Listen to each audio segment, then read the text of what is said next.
पूर्णस्य पूर्णमादाय पूर्णमेवावशिष्यते। ओम शांति शांति शांति। शंकरं शंकराचार्यं केशवं बादरायणं सूत्रभाष्यकृतौ वन्दे भगवन्तौ पुनः पुनः। ईश्वरो गुरुरात्मेति मूर्तिभेदविभागिने व्योमवद्व्याप्तदेहाय दक्षिणामूर्तये नमः। ओम शांति शांति शांति। 248 पृष्ठ पर बृहदारण्यक उपनिषद का अनुभूति प्रकाश में विचार चल रहा है। इसमें प्रथम अध्याय के चतुर्थ खंड, चतुर्थ ब्राह्मण जो है, इस पर विचार चल रहा है। इसमें सृष्टि में विराट ने अलग अलग प्रकार के जीवों की सृष्टि जो की है,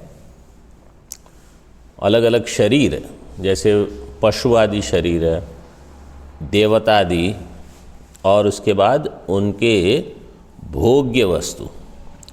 और इसका वर्णन किस लिए किया गया, तो कहा कि उपासक को प्रेरणा देने के लिए कि आप उपासना करो। अगर कुछ करना है तो विराट की उपासना करो, और अगर मुमुक्षु हो, मोक्ष चाहते हो, तो ले इन सब से भी निवृत्ति चाहिए। इसके लिए ये उपदेश दिया गया। अब मुमुक्षु के लिए इन सब से वैराग्य कैसे हो, इसका वर्णन बहुत सारे श्लोकों में किया गया है। अभी देखो 51। सृष्ट्यैश्वर्ये स्वतंत्रत्वं तत्कामी बहुमन्यते दोषानेव विवेक्यत्र बहून् उत्प्रेक्षते धिया।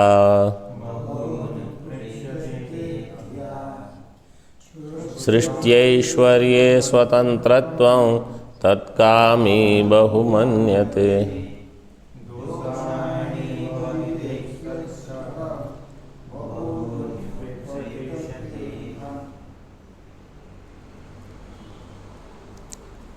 अब मुमुक्षु को कैसे देखना है, ये विराट की जो प्राप्ति है कि भाई इतने सारे पूरे लोक की, ब्रह्मांड की सृष्टि की, और अलग अलग शरीरों की सृष्टि, देवताओं की सृष्टि, भोग्य पदार्थ की सृष्टि, इसको कैसे देखना, कैसे समझना है।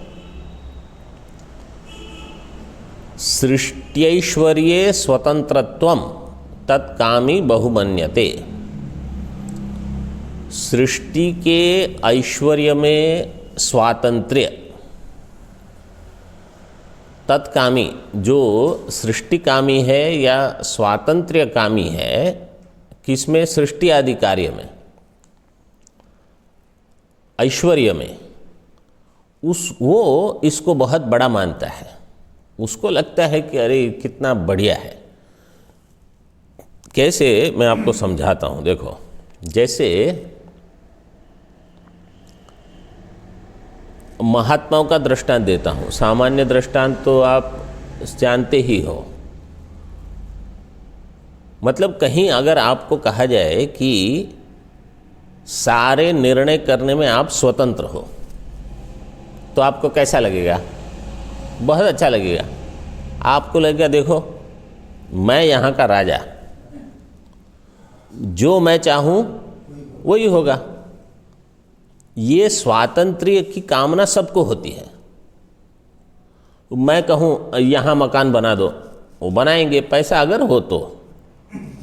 यहाँ ये मकान तोड़ दो और तोड़ दो। यहाँ ये कर दो, यहाँ से एक रास्ता यहाँ से बनाओ, वैसे कर दो। तो सभी को एक ये स्वातंत्र्य चाहिए कि जैसे मैं कहूँ वैसे हो। मैं महात्माओं की बात कर, सामान्य व्यक्ति तो छोड़ो, वहाँ भी ये इच्छा होती है कि जो मैं चाहता हूँ वो क्यों नहीं होता। और सृष्टि में ऐश्वर्य, सृष्टि ऐश्वर्य का अर्थ क्या है कि समझो कोई एक छोटी चीज का आपको स्वातंत्र्य दिया गया है, तो उसमें जो ऐश्वर्य है उसका अभिमान और उसका सुख बहुत रहता है। जैसे कोई छोटा भी आश्रम है या मठ है, बोले ये मेरा आश्रम है, ये मेरा मठ है, इसमें भी ऐश्वर्य है। तो जहाँ जब मैं आता हूँ तो ये होता है, मैं नहीं होता तो ये नहीं होता, जो भी है। तो सामान्य व्यक्ति को क्या लगता है कि देखो हमने ये बनाया, ये बनाया, वो बहुत सारी चीज़ें हमने की, देखो मेरा ऐश्वर्य देखो, ये सृष्टि ऐश्वर्य है और इसमें मेरा स्वातंत्र्य भी है, जो मैं चाहता हूँ वो होता है। उसकी जिसको कामना होती है तत्कामी बहुमन्यते, उसको इसमें बहुत महत्व बुद्धि रहती है।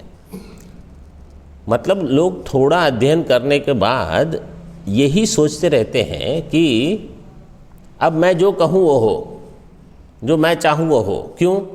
क्योंकि मैंने 2 साल 3 साल 4 साल कुछ अध्ययन किया है,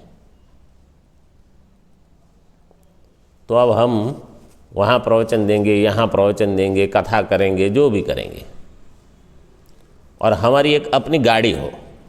सबको ये है, हमारा अपना आश्रम हो, हमारा अपना एक वाहन हो, 2-4 कम से कम सेवक हो आस पास, तो हम कहें वो करते रहें। और अगर ऐसा हो गया, समझो ऐसी प्राप्ति हो गई, तत्कामी बहुमन्यते। अब विराट की तो बात छोड़ो, साधारण कोई व्यक्ति छोटी अगर कुछ प्राप्ति हो जाती है उसको बहुत मानता है कि हमने तो बहुत कर लिया जीवन में। क्या क्या किया? बोले ये हमारा आश्रम मठ है, इसमें 10-12 लोग रहते हैं, 15 लोग जो भी, और जो हम कहते हैं वो होता है। हमारी एक गाड़ी है, 2-4 सेवक हैं, बस। मुमुक्षु को क्या करना चाहिए? विवेकी को, विवेकी अत्र बहून दोषान धिया उत्प्रेक्षते, दोषान एव, वो तो केवल इसमें दोष ही देखता है कि अरे ये क्या है, इसमें कहाँ पढ़ना। ये विवेकी है। तो अब छोटे मोटे आश्रम मठ या 2-4 मकान बनाना उसको छोड़ो, पूरी सृष्टि बनाना जो है उसमें अगर आपको स्वातंत्र्य है, उसका आपको ऐश्वर्य है, उससे भी विवेकी को देखना चाहिए कि इसमें तो सब दोष है, इसलिए उसमें भी नहीं पड़ना। तो वास्तव में विवेकी और अज्ञानी में यही भेद है। जहां अज्ञानी कहेगा इसमें घुसो, विवेकी क्या कहेगा? इससे दूर रहो। ये बहुत कठिन है, क्योंकि ये जो है ना, किसी भी सृष्टि का ऐश्वर्य, सृष्टि का मतलब पूरा ब्रह्मांड तो छोड़ दो, छोटी भी कुछ रचना है, उसका ऐश्वर्य और उसका स्वातंत्र्य लोगों को बहुत अच्छा लगता है। हम बहुत सारे महात्माओं को जानते हैं, उनको निर्णय करना उन्हें अपने हाथ में चाहिए कि अंतिम निर्णय कौन करेगा? मैं करूँगा। तो उसके लिए फिर वो बहुत संघर्ष करते हैं, परिश्रम करते हैं, फिर पढ़ाई छूट जाती है उनकी, क्योंकि उसी में लगे रहना पड़ता है। वही संघर्ष, वही सारी ऊर्जा लगती है उनकी, क्योंकि अभी मुझे वो चाहिए। तो इधर उधर कुछ करते रहेंगे। और ऐसे अब वो समझो कुछ महल बना भी लिया आपने, आश्रम या महल जो भी, फिर क्या करोगे? अब उसकी रक्षा करनी है आपको, उसका पालन करना है, वो जो 4 सेवक हैं उनका पालन करना है, सबका तो मेहनत करनी पड़ेगी उसके पीछे। आज सरलता से नहीं होता वो। और वो 4 सेवक एक दूसरे से झगड़ा करेंगे कि नहीं? अरे बहुत झगड़ा करेंगे। फिर इसको मनाने के लिए उसको डांटना पड़ेगा, इसको मनाने के लिए उसको डांट, नहीं तो ये कहेगा वो रहेगा तो मैं जाऊंगा। ये चलते रहेगा 4 में 4 तो। और अगर 25-30 आपके नीचे हैं पढ़ने वाले छात्र वगैरह, तो उसमें 2-4 तो ऐसे निकलेंगे ही निकलेंगे नमूने जैसे, जिनकी यही इसी चक्र में आप उलझे रहोगे। अभी आपका काम था भगवान का नाम लेना, इसमें पड़ जाओगे। और उत्तरकाशी में भी कोई मकान बना रहा था, आश्रम बना रहा था, मैं वहाँ उनके पास में बैठा था, फ़ोन पे बात चल रही थी, कितने खच्चर आए, कितनी ईंट। वहाँ खच्चर क्योंकि ऊपर सामान चढ़ता नहीं है, खच्चर पे आता है सब, कितने खच्चर आए, कितनी ईंट। मैंने कहा ये देखो उत्तरकाशी में स्वामी जी आश्रम लेके बैठे हैं, अब ये खच्चर के हिसाब चल रहे हैं। तो नीचे भी तो बहुत ही ये चलता है, नीचे तो करोड़ों में चलता होगा, ऊपर हजारों में हो या लाखों में हो, तो नीचे तो करोड़ों में यही चलता है। इधर से पैसे उधर, उधर से पैसे उधर, सबको स्वातंत्र्य चाहिए और ऐश्वर्य चाहिए।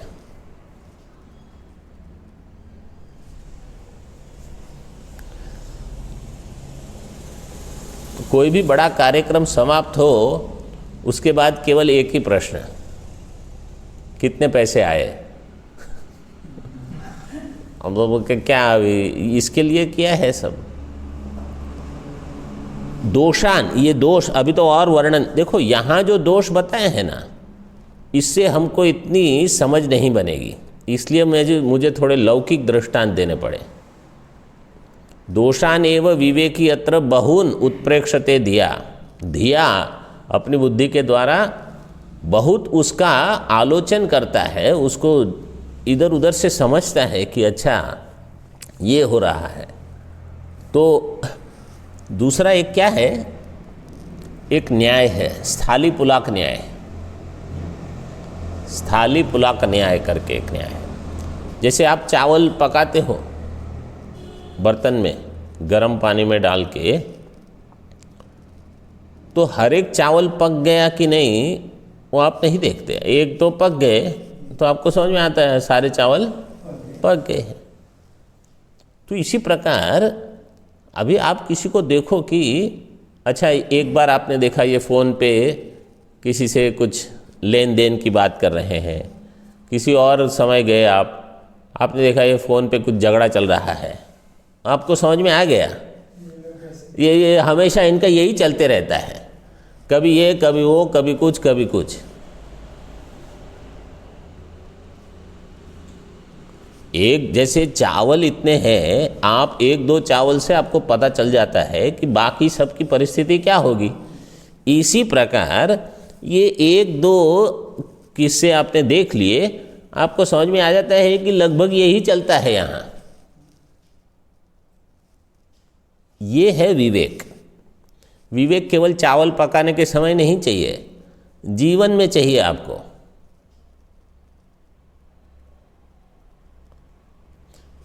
कभी समझो जैसे आचार्य हैं, सब पढ़ाते हैं सबको,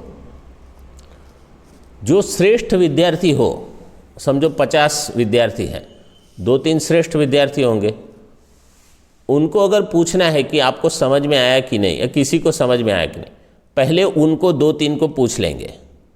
अगर उनको ही समझ में नहीं आया है तो इसका अर्थ क्या है? किसी को समझ में नहीं आया होगा, तो सबको पूछने की जरूरत नहीं है।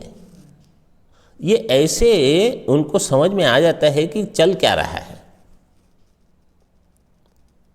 तो विवेक ही है ना, उनकी समझ बहुत सूक्ष्म होती है। वो थोड़े ही इससे उनको समझ में आ जाता है कि अच्छा परिस्थिति क्या है। विवेक बहुत सूक्ष्म चीज है,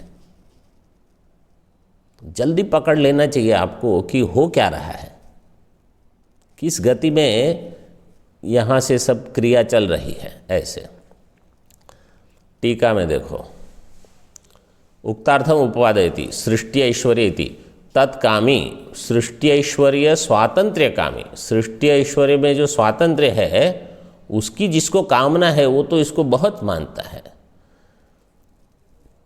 अत्र सृष्ट्यैश्वर्यादौ उत्प्रेक्षते उद्भावयति, वो बहुत सारे दोष देखता है इसमें, बहून दोषान। अभी वो क्या क्या दोष देखता है वो बताते हैं। 12 श्लोक में दोष बता रहे हैं। विवेकिनो अत्र बहुदोषोत्प्रेक्षणम प्रपंचयति। अविद्यापट संवीत चक्षुषामिय देवहि वैदिकं साधनं ज्ञेयं ज्ञानकर्म स्वभावकम् अविद्यापट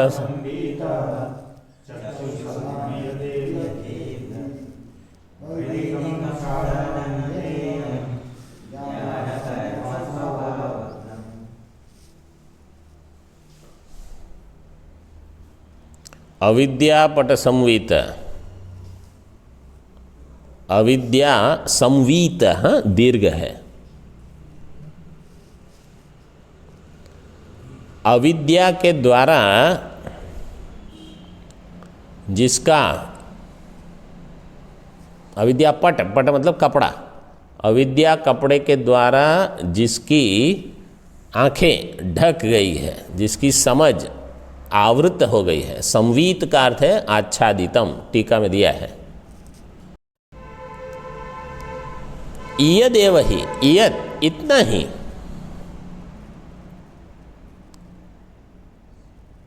इयदेव ही वैदिकम साधनम ज्ञेयम ज्ञान कर्म स्वभावकम।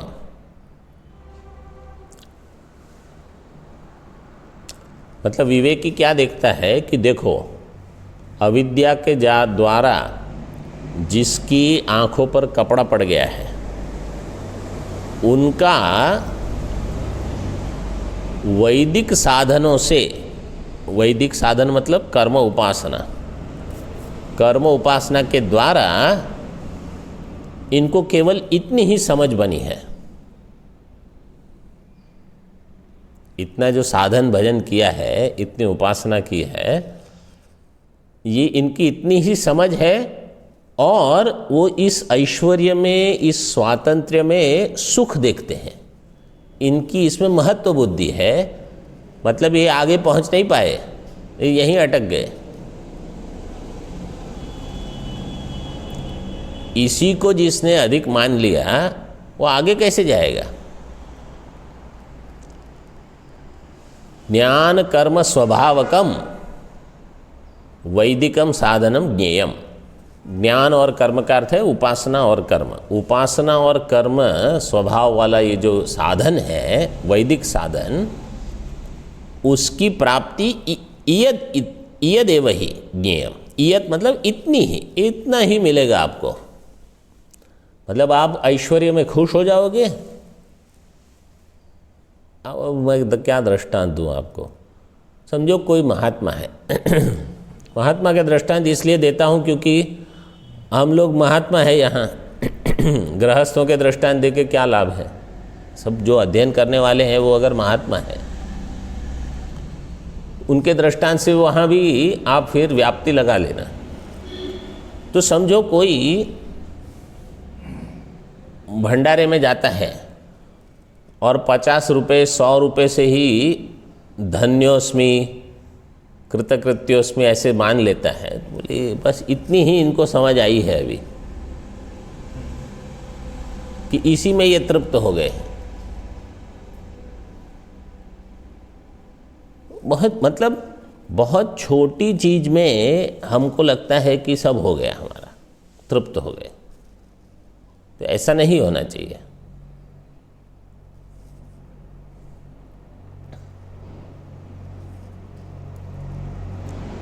जैसे यहाँ देखो, जिसको पूरी सृष्टि बनाने मिल गई, सृष्टि का ऐश्वर्य है, सृष्टि का स्वातंत्र्य है, उनको अगर महत्व बुद्धि है, उसको भी विवेकी अगर मानता है कि ये क्या है, इसमें कुछ नहीं है, तो उससे हल्की कोई बिल्कुल छोटी प्राप्ति है, विवेकी की क्या समझ होनी चाहिए? बोले ये क्या है, इसमें कहाँ खुश होने की?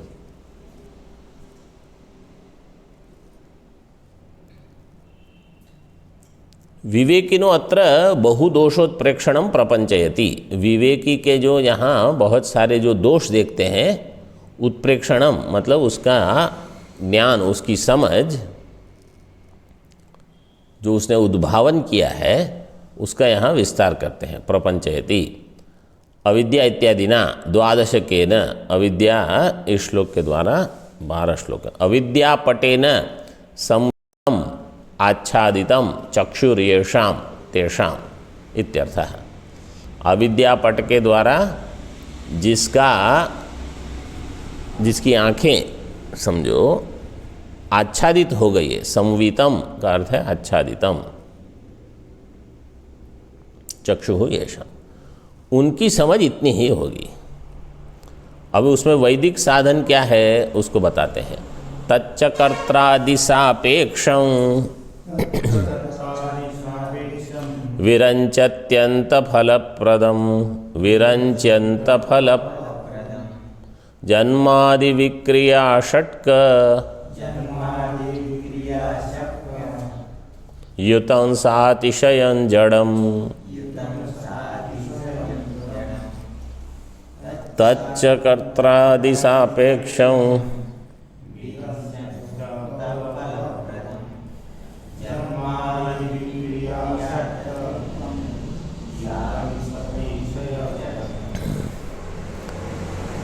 तच्च, तत् का अर्थ है वैदिक साधन। ये जो वैदिक साधन है कर्म उपासना, वो कर्त्रादि सापेक्ष है। कर्त्रादि सापेक्षम मतलब उसमें सारे कारक चाहिए, कर्ता, करण, अधिकरण, संप्रदान, अपादान, सब कुछ चाहिए आपको।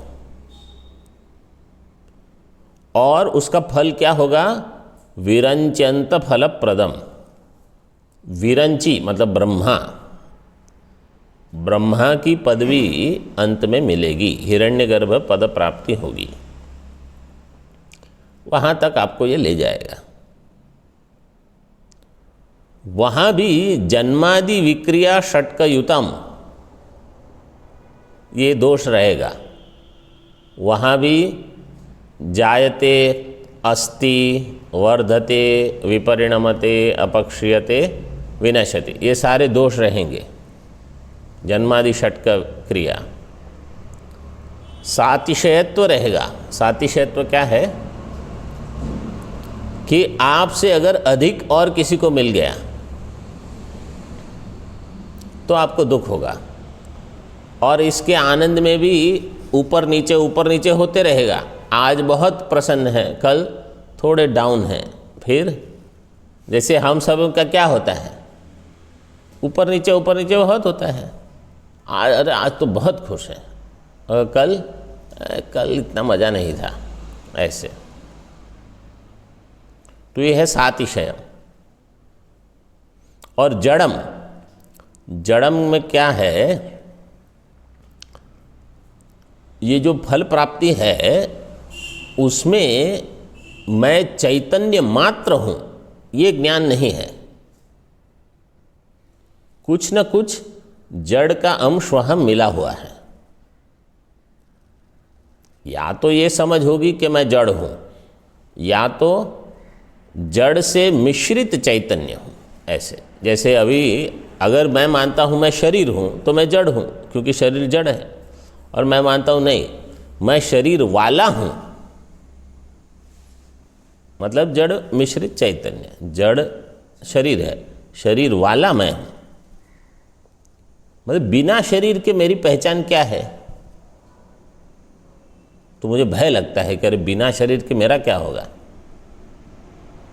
तो कुछ स्थूल चाहिए, जड़ से वो ऐसे ले लो, कुछ स्थूल वस्तु है जिसके द्वारा ही मैं अपनी पहचान बनाता हूँ। तो हमको ये बहुत प्रिय लगती है ये हमारी शरीर की रचना, कि इस शरीर के माध्यम से ही लोग मुझे पहचाने, और शरीर नहीं तो मैं कहाँ हूँ, ऐसे।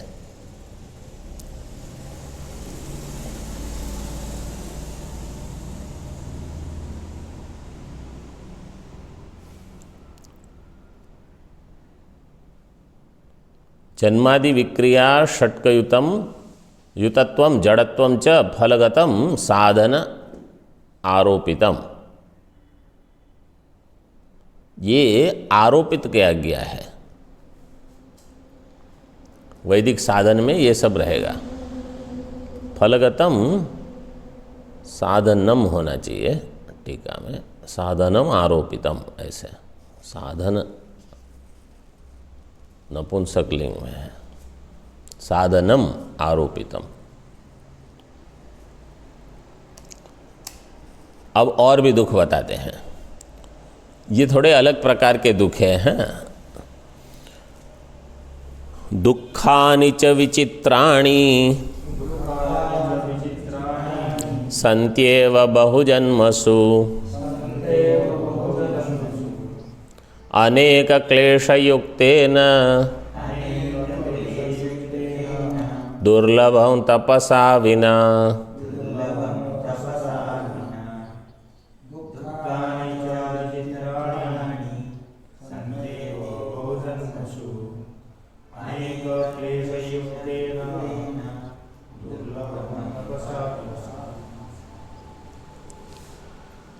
दुखानि च विचित्राणि बहुजन्मसु सन्त्येव।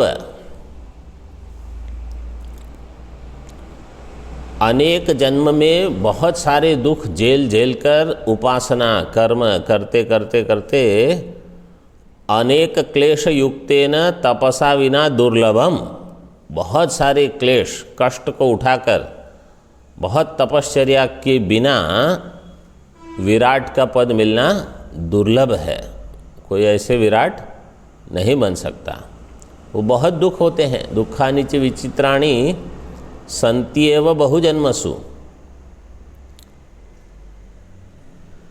विचित्र प्रकार के बहुत सारे दुख होते हैं, बहुत तप करना पड़ता है। वो देख के विवेकी को लगता है कि अरे इतनी सारी तपश्चर्या करनी पड़ेगी, बोले ये नहीं करना है। मतलब इतना सब करने के बाद अगर अनित्य फल मिलेगा तो क्या लाभ है, ऐसे।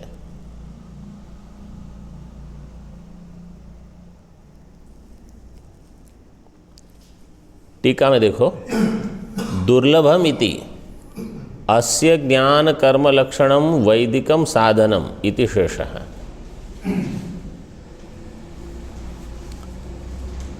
अस्य ज्ञान कर्म लक्षणम वैदिकम साधनम, ये ज्ञान मतलब उपासना है, यहाँ ज्ञान से उपासना और कर्म का जो लक्षण है वैदिक साधनम, वो उसके लिए बहुत सारे दुख झेलने पड़ते हैं। बहुत कोई जब कर्म होता है ना, कर्म कांड देखना कभी आप, छोटा भी कर्म हो उसमें इतने सारे पूजा के बर्तन, ये सब पुष्प माला, ये फिर बाद में जिस एक व्यक्ति को तो पहले तो ये सब लाना पड़ता है, इकट्ठा करना पड़ता है।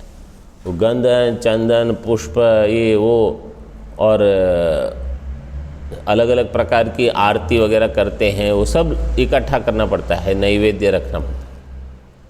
फिर वो पूजा करने वाले होते हैं ना, वो तो पूजा कर लेंगे, फिर सब साफ सफाई करनी पड़ती है। ये बर्तन मांजो, और वो सब ताम्र पात्र होते हैं तो उसको चमका के रखना, पीताम्बरी। हाँ, तो ये सब बहुत मेहनत का काम है।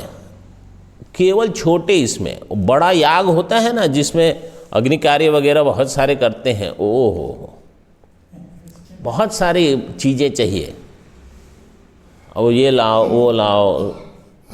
अब हमको क्या लगेगा, अरे ये अग्नि में स्वाहा स्वाहा कर रहे हैं और क्या कर रहे हैं। और वहाँ अग्नि की गर्मी रहती है, धुआं निकलते रहता है, और आपको वहाँ बैठना पड़ेगा 1 घंटे, 1.5 घंटे, 2 घंटे, 2 घंटे बैठे रहना और धुआं लेते रहना। यो जो यजमान भी बनते हैं उनको भी बहुत मेहनत रहती है और सतर्क रहना पड़ता है। अब वो कहेंगे आचमन करो, प्राणाय स्वाहा, अपान, जो भी करना है, केशवाय नमः, नारायण नमः, गोविंदाय नमः, आचमन कर दो, अब ये करो, अब अक्षत लो, दाहिने हाथ में रखो, अब ऐसे बैठो वैसे। देखा होगा आपने, वो बैठना भी ऐसे पूरे तरह से नहीं बैठना होता है। कभी इस पैर पे बैठो, कभी इस पैर पे।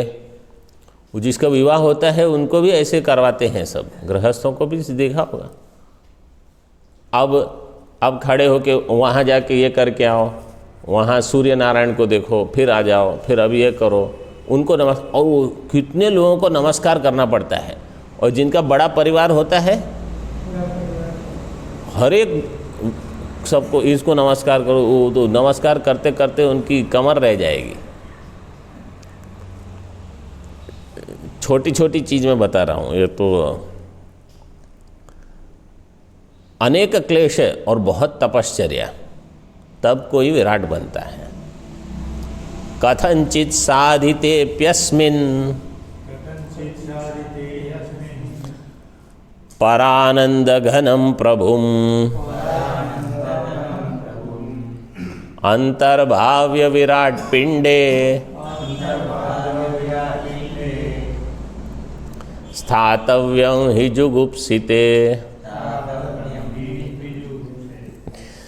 कथंचित् साधितेप्यस्मिन् परानंद घनम प्रभुम अंतर्भाव्य विराट पिंडे स्थातव्यम हि जुगुप्सिते।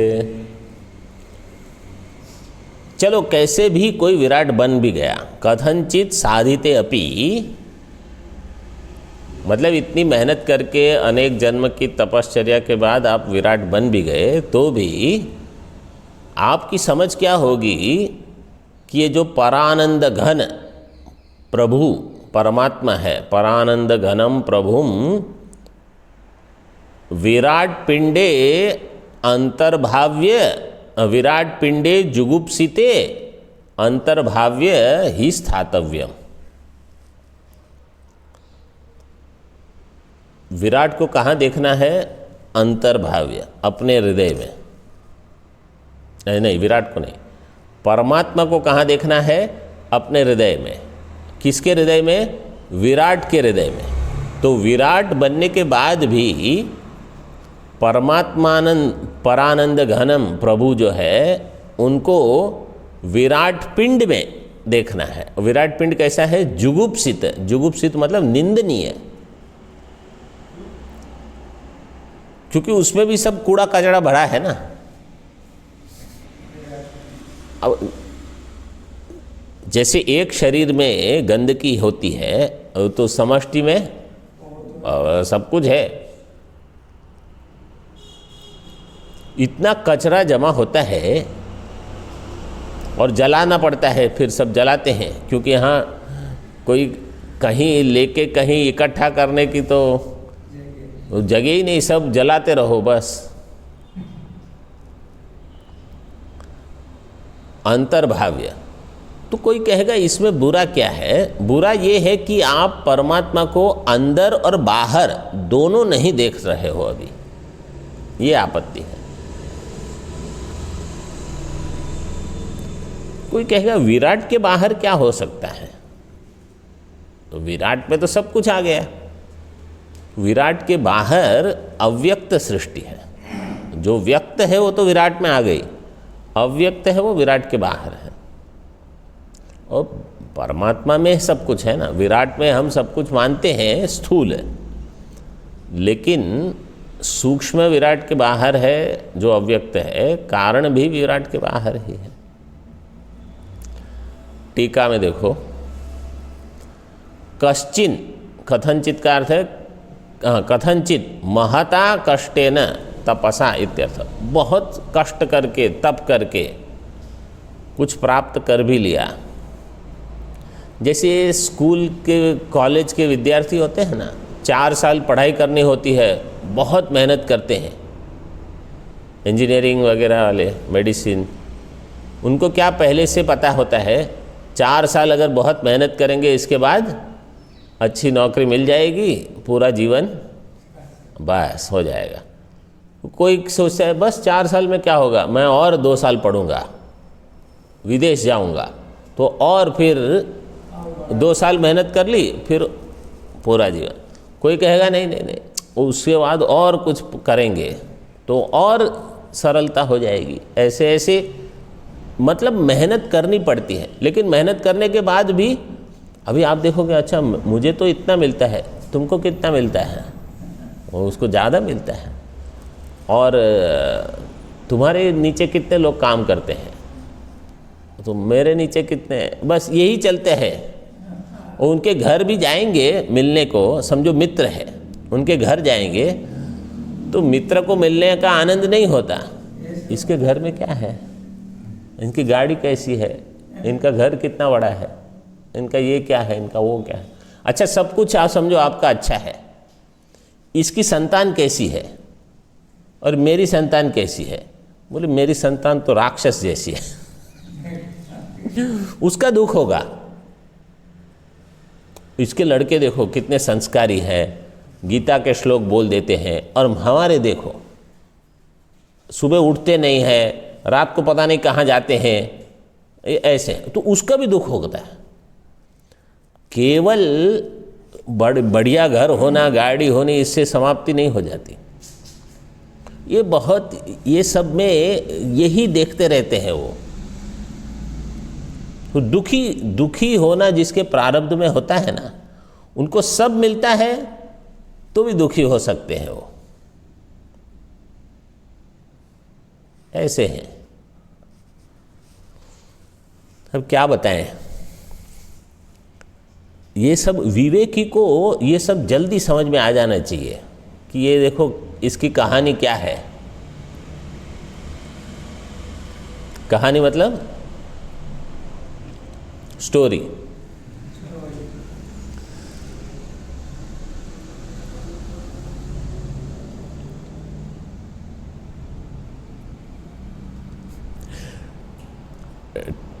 टीका में देखो, साधिते अपि उत्पादिते अपि अस्मिन् निरुक्त साधने, ये जो साधन बताया गया है उपासना और कर्म, इनका साधन से प्राप्त जो फल है, वो फल प्राप्त होने पर भी जुगुप्सिते ग्लानि विषये विराट पिंडे परानंद घनम परानंदैक मूर्ति प्रभुम अंतर्भाव्य निरुक्त साधनवता स्थातव्यम इति योजना।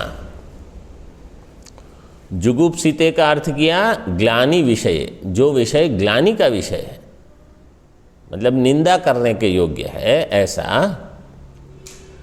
ऐसा विराट पिंड, ये विराट के शरीर में।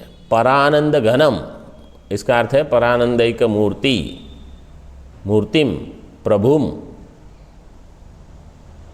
अंतर्भाव्य निरुक्त साधनवता स्थातव्यम। भगवान को मुझ में देखना है मुझे, यही मेहनत है। मतलब कमी ये है कि अभी आपको सर्वत्र ब्रह्म दर्शन नहीं हो रहा है। आपको मैं बुद्धि है, देखो ज्ञान जब नहीं होता तो ये होगा, मैं ईश्वर या ब्रह्म, मैं अलग ब्रह्म अलग, ब्रह्म मुझ में, मुझे कहीं देखना है, कहीं पाना है। ज्ञानी की समझ क्या होती है, मैं ही ब्रह्म हूँ, ब्रह्म सर्वत्र है, इसलिए मैं सर्वत्र हूँ, मुझ में ब्रह्म नहीं, मैं ब्रह्म। तो उससे कम हो गया ना। विराट ने जो प्राप्त किया, मुझ में ब्रह्म है, वो मैं ब्रह्म हूं उससे कम पदवी है।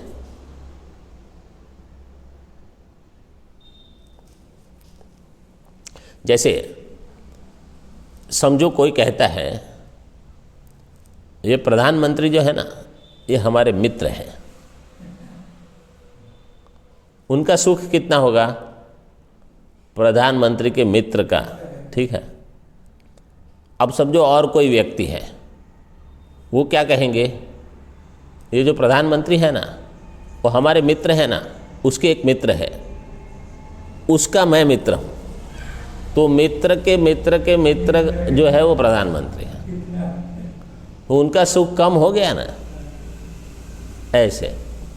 और जो प्रधानमंत्री है वो क्या कहेंगे, मैं ही प्रधानमंत्री हूँ, किसी का मित्र प्रधानमंत्री नहीं।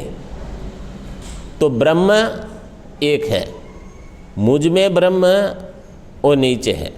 और कोई कहेगा कि हमारे जो मित्र हैं ना वो ब्रह्म को जानते हैं, अब उसमें क्या लाभ हुआ आपको, ऐसा है, तो कम हो जाता है सुख। तो विराट को इतनी प्राप्ति नहीं है। और कोई कहेगा कि मैं विराट की उपासना करता हूँ, तो जो मैं विराट की उपासना करता हूँ, विराट अपने में ब्रह्म को देखता है, वो ब्रह्म विराट से भिन्न है, तो क्या इसका लाभ हुआ फिर? मतलब लाभ है लेकिन इसमें दोष भी है।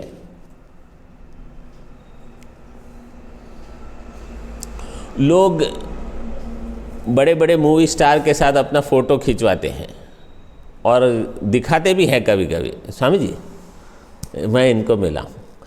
अब आप बताओ, किसी महात्मा को आप बताओ कि हम मूवी स्टार को मिले हैं, अगर हम पूछेंगे मेरे साथ तो आपने कोई फ़ोटो ली नहीं, मूवी स्टार के साथ फ़ोटो ली, मतलब आपको मूवी स्टार में अधिक महत्व बुद्धि है, किसी महात्मा में कम महत्व बुद्धि है। और वो फ़ोटो यहाँ बड़ा बाहर लगा के खड़े हैं, उनकी फ़ोटो बड़ी करा के रखेंगे, सबको दिखाएंगे। महात्मा से फ़ोटो होगी और कहीं अंदर फ़ोन में स्वामी जी ढूंढ के दिखाता मतलब महत्व बुद्धि उनको उसमें है।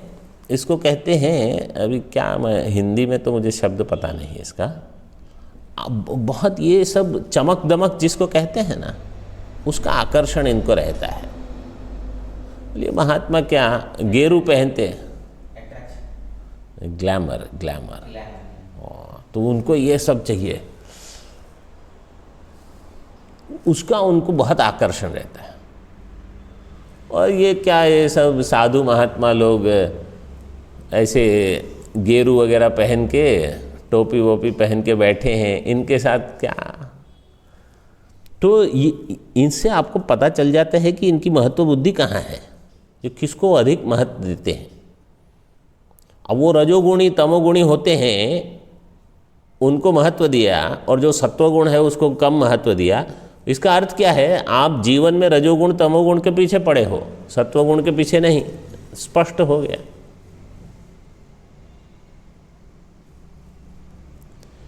तो ये जो विवेकी लोग हैं ना, उनके साथ आप बात करो तो संभाल के बात करो, नहीं तो वो तो सब आपका अंदर बाहर सब आपको नाप लेते हैं कि ये कहाँ खड़े हैं। विचित्र लोग होते हैं ये विवेकी। इसलिए जो बड़े बड़े आचार्य होते हैं ना, जिन्होंने विवेक भी बहुत किया है जीवन में, साधना भी बहुत की है और तर्क वगैरह भी बहुत पढ़े हैं, उनकी व्याप्ति बहुत ज़बरदस्त होती है। उनकी जीवन की व्याप्ति होती है, केवल वन्य धूम में नहीं होती उनकी व्याप्ति। वो कहीं भी समझ जाते हैं कि अच्छा ये है तो वो होगा, ऐसे।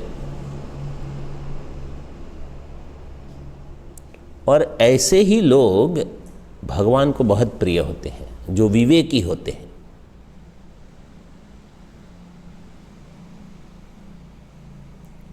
किसी को भी मूर्ख व्यक्ति प्रिय होती है कि विवेकी? नौकर भी अगर आपको चाहिए, वो भी विवेकी चाहिए। मूर्ख नौकर होगा तो आपको और दुख देगा वो। तो सबको विवेकी लोग ही चाहिए, तो भगवान को भी विवेकी चाहिए।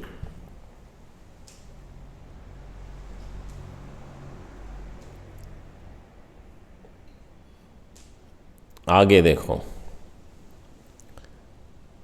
केवलम, टीका में, केवलम विराट शरीरे वासो न किंतु तच्छरीर तादात्म्य अभिमानात् भयंच भवति इत्याह। केवल विराट शरीर में ही भगवान का वास होना इतना ही नहीं, किंतु तत्शरीर तादात्म्य अभिमानात् भयंच भवति, उस शरीर के तादात्म्य के अभिमान से भय भी होगा। किसको? विराट को। विराट को भी भय होगा, क्योंकि उनको भी अपने शरीर से तादात्म्य करना होगा। न केवलम पिंडवासस तादात्म्यम चाभिमानतः ततो भयं भक्षणाय पितुर्मुखविदारणात्।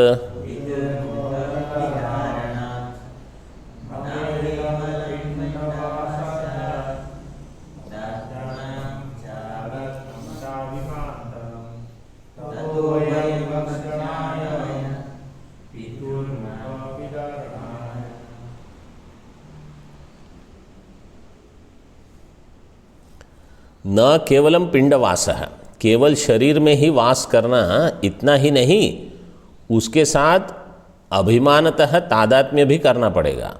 अभिमानतः च तादात्म्यम, पिंड से, शरीर से। ततः, अच्छा, इसमें और एक कहानी आई है। किसमें? बृहदारण्यक में, द्वितीय ब्राह्मण में, प्रथम अध्याय के द्वितीय ब्राह्मण में। वो क्या है कि विराट की रचना तो की हिरण्यगर्भ ने, हिरण्यगर्भ से विराट की उत्पत्ति हुई। फिर हिरण्यगर्भ को लगा कि अब मुझे कुछ भोग चाहिए, तो भोग में क्या था? विराट था। तो उसने कहा विराट को मैं खा जाऊंगा। तो ये है भक्षणाय, जो पंक्ति है ना आगे, ततो भयम भक्षणाय पितुर्मुख विदारणात्। पिता, विराट का पिता कौन है? हिरण्यगर्भ। हिरण्यगर्भ ने मुख खोला, पितुहु मुख विदारण, विदारण मतलब मुख खोलना।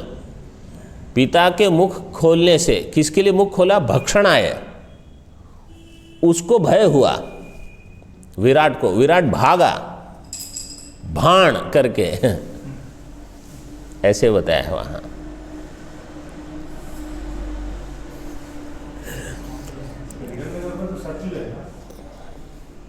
मतलब उसकी उपाधि सूक्ष्म है और इसकी स्थूल है, तो सूक्ष्म के द्वारा ही स्थूल का भोग होता है, क्योंकि जो भोक्ता होगा वो सूक्ष्म होगा, और जो भोग्य होगा, भोग्य वस्तु होगी, वो स्थूल होगी हमेशा।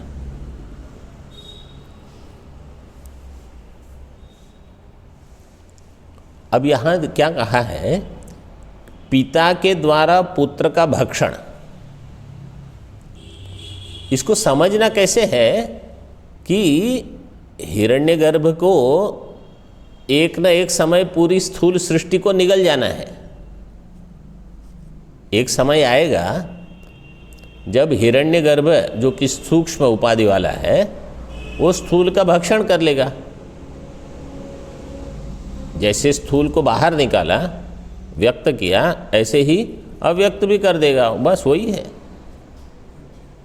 तो अब हमको जैसे व्यक्त होने में आनंद आ गया, लेकिन हमको भय क्या रहेगा?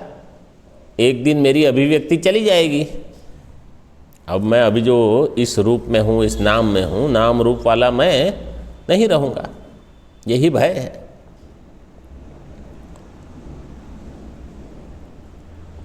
टीका, तत्सद्भावे भक्षण फलकम पितृकर्तृकम मुख विदारणम हेतुमाह। तत्सद्भावे, कि सद्भावे मतलब जहाँ विराट शरीर में रहने पर उससे तादात्म्य करके अभिमान से मैं यह हूँ ऐसा अभिमान होगा, तो पिता के द्वारा जब मेरा भक्षण हो जाएगा उससे मुझे दुख होगा। पितृकर्तृकम मुख विदारणम, जब पिता मुख खोलेगा भक्षण के लिए तो मुझे भय लगेगा। भक्षणाय इत्यादि। ततः अभिमान प्रयुक्त तादात्म्यात्, अभिमान प्रयुक्त तादात्म्य के कारण भय लगेगा। तो विराट को भी भय लगेगा। और अभी आगे देखो, चांडालानांतु इति, चांडालानांतु नेयं भीः किंतु पन्नगजन्मनः को भेदः स्याद् विराट जन्मन् युरगात् पुत्रभक्षिणः चांडालानांतु नेयं भीः।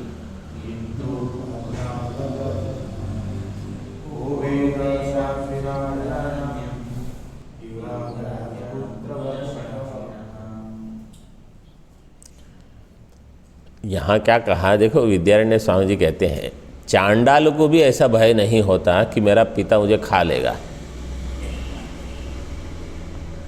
चांडालानाम तु न इयम भीहि, क्योंकि चांडाल मांस भक्षण तो करते हैं लेकिन मनुष्य को नहीं खाते, और अपने पुत्र को तो नहीं खाते। अपने पुत्र का ही मांस कौन खाएगा? दूसरे का कुछ खा लेते होंगे, जो भी है। तो चांडालों में भी ये भय नहीं होता, चांडाल के पुत्रों में। तो ये भय कहाँ होता है? बोले सर्पों में। किंतु पन्नग जन्मनः इयम भीहि, सांप का शरीर मिला किसी को तो उसको भय लगता है, क्योंकि सांप की माँ सांप को खा लेती है, बच्चों को खाती है, ऐसा बताते हैं। पता है? नहीं पता आपको? ये रामायण सुंदरकांड में आता है। रामायण में वो दूसरा सांप उसकी माँ भी खा लेती है। वो जितने अंडे रखते हैं ना, वो अंडे ही खाने शुरू कर लेती है माँ। आप सोचो, अगर सारे अंडे में से सांप निकले ना तो बहुत सारे सांप हो जाएंगे यहाँ। तो ये अच्छा ही भगवान ने ही ऐसी रचना की है कि वहाँ माँ जो है वो बच्चे को खा लेती है। और जो वृश्चिक होते हैं ना, वृश्चिक को जन्म देके माँ मर जाती है, ऐसा बोलते हैं। वृश्चिक मतलब स्कॉर्पियन, वहाँ माँ मर जाती है ना जन्म देके, कि बच्चे माँ को काट लेते हैं, ऐसा कुछ होता है। क्योंकि ये नहीं तो खूंखार जो होते हैं ना, वो तो भारी हो जाएंगे, तो उनकी संख्या कम ही रहनी चाहिए, ये सर्पों की और वृश्चिक की। वो बहुत जहर होता है उसमें। ये गांव में रहना कठिन होता है, वैसे ये सब चीज़ें वहाँ कहीं भी आ जाती है। गांव में जो बड़े बड़े आश्रम होते हैं, आश्रमों में सांप बिच्छू बहुत होते हैं। उत्तरकाशी में भी मैं एक बार भंडारे में गया था, पास में किसी ने बुलाया था, तो भंडारे में हम लोग पहले भजन कीर्तन चल रहे थे। भजन कीर्तन ऐसी एक कारपेट जैसा कुछ, ऐसी तो नहीं, साधारण कुछ रखा था नीचे ज़मीन पर। फिर वही उसी को हटा के वहीं भोजन में पंगत लगानी थी, तो उसको हटाया। तो अब मेरा पैर जहाँ था, मेरे पैर के नीचे एक वृश्चिक था, इतना था। लेकिन वो कहते हैं स्वामी जी ये काटते नहीं हैं, मतलब जहरीले नहीं, काटेंगे लेकिन जहरीले नहीं है ऐसे। लेकिन काटा नहीं, अच्छा हुआ। वो शायद गंगा किनारे वाले जो होते हैं वो नहीं काटते होंगे, पता नहीं, लेकिन होते हैं कहने का मेरा प्रयोजन ये है कि होते बहुत हैं। और एक बार भी हमने देखा था ऐसे ही, और एक बार हम कहीं जंगल में थे, इतना बड़ा,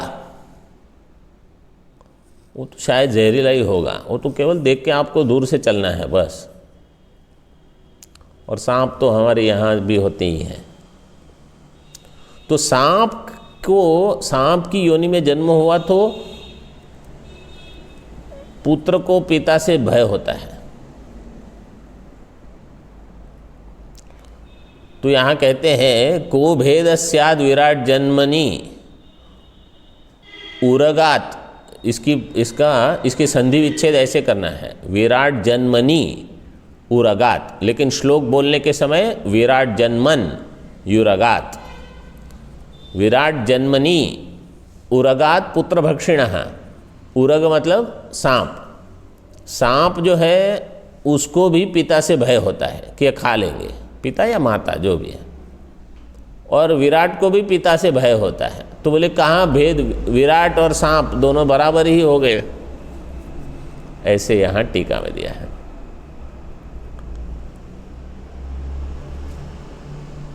टीका में देखो, तू शब्दो अपि अर्थे चांडालानाम तू, चांडालानाम अपि न इयम भी, इयम भी ही, ये इस प्रकार का भय नहीं है। कौन सा? भक्षणात् भयम, भक्षणात् भयम न चांडालानाम, आगामी दुखोत्प्रेक्षणम भयम,